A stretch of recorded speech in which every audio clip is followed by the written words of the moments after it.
In this position, Magnus finds knight takes e3. It's one of the weirdest tactics I've ever seen.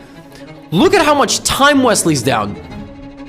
26 seconds. The idea of knight takes e3 is to sack the knight before the bishop could take it and then trap the bishop in the center of the board. But not just trap the bishop in the center of the board, trap the bishop in the center of the board in a way where black's queen is coming out and this pawn is weak. So if white castles here, you take, and you go to this pawn, and white just can't defend it because of that sacrifice.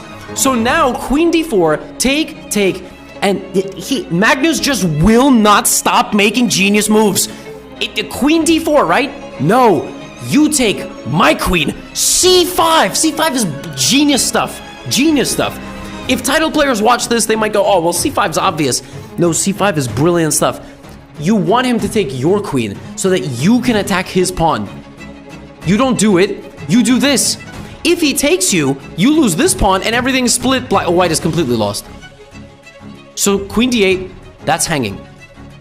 The knight undevelops itself. Look at this, 8 seconds on the clock. I mean, this is what Magnus does to some of the best players in the world. And I understand if you gotta play 3 hours of blitz, you're gonna get tilted. I get it.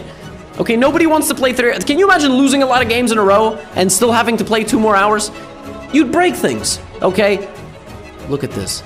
Knight g4 creates a threat and attacks the pawn on e3. The king moves bishop f5, creates a threat by threatening this and this. White goes here to try to get in the way, to try to undermine white's control of the d5 square. Magnus immediately plays b5, which simultaneously puts pressure on this and removes the control of the d5 square. Knight d5 is played, Magnus immediately hits the knight. Pawn to e4 comes in, now Magnus takes, opening up this pin once again. Now pawn to f5, stripping the defenses away once again. Now knight to f2, hitting the rook and the pawn in the center. Now knight takes e4 check, cashing in, and then he takes. Knight c7, rook to d1. You can take my rook. He gives away a full rook, because if you take it, you can't stop my pawn. Bishop f7, nothing can move in the position.